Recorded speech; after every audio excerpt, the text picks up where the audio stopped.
എഴുതി വെച്ചോളൂ മോദിജി, അയോധ്യയിലെ പോലെ ഗുജറാത്തിലും നിങ്ങളെ തറപറ്റിക്കും. രാഹുൽ ഗാന്ധി. അയോധ്യയിൽ BJPയെ തോൽപ്പിച്ചതുപോലെ ഗുജറാത്തിലും BJPയെ തറപറ്റിക്കുമെന്ന് രാഹുൽ ഗാന്ധി. അഹമ്മദാബാദിൽ പാർട്ടി പ്രവർത്തകരുടെ കൺവെൻഷൻ ഉദ്ഘാടനം ചെയ്ത് സംസാരിക്കുകയായിരുന്നു പ്രതിപക്ഷ നേതാവ് രാഹുൽ ഗാന്ധി. ലോക്സഭയിൽ രാഹുൽ ഗാന്ധിയുടെ പ്രസംഗത്തിനു ശേഷം അഹമ്മദാബാദിലെ കോൺഗ്രസ് ഓഫീസ് BJP പ്രവർത്തകർ ആക്രമിച്ചിരുന്നു. ഈ സംഭവം പരാമർശിക്കവെയാണ് രാഹുൽ ഗാന്ധി ഇങ്ങനെ പറഞ്ഞത്. നമ്മളുടെ ഓഫീസ് അടിച്ചു തകർത്തുകൊണ്ട് BJP നമ്മളെ വെല്ലുവിളിക്കുകയാണ്.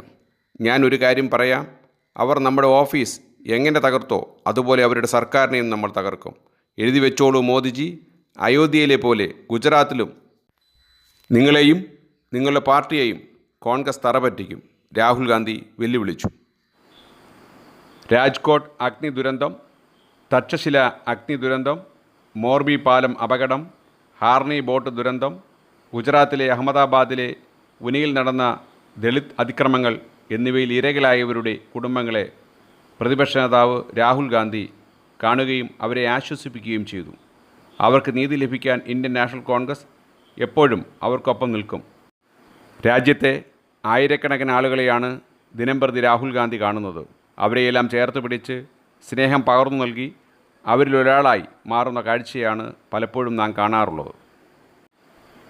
മണിപ്പൂരിൽ കലാപമുണ്ടായപ്പോൾ മറ്റൊരു ഭരണാധികാരി അങ്ങോട്ട് പോകാതിരുന്നപ്പോൾ അവിടെയും രാഹുൽ ഗാന്ധി ഓടിയെത്തി.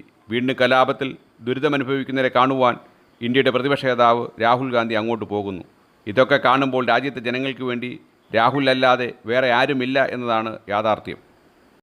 UPയിലെ ഹാത്രസിൽ നൂറുകണക്കിന് ആളുകൾ അപകട മരണത്തിൽപ്പെട്ടപ്പോൾ അവിടെ ഇരയായവരെ കാണുവാൻ രാഹുൽ ഗാന്ധി ഓടിയെത്തി അവരെ ആശ്വസിപ്പിച്ചു. രാജ്യത്തെ എല്ലാ വിഭാഗം ആളുകളെയും ഒരുമിച്ച് കൊണ്ടുപോകുവാൻ അദ്ദേഹത്തിൻ്റെ കഴിവ് തന്നെ സമ്മതിച്ചേ പറ്റൂ. ബുദ്ധിമുട്ടുകൾ അനുഭവിക്കുന്നവരെയും പ്രയാസങ്ങൾ നേരിടുന്നവരെയും നേരിൽ കാണുവാനും അവരുടെ കാര്യങ്ങൾ കേൾക്കുവാനും സമയം കണ്ടെത്തുന്ന രാഹുൽ ഗാന്ധിയുടെ മനസ്സു തന്നെയാണ് വലുത്.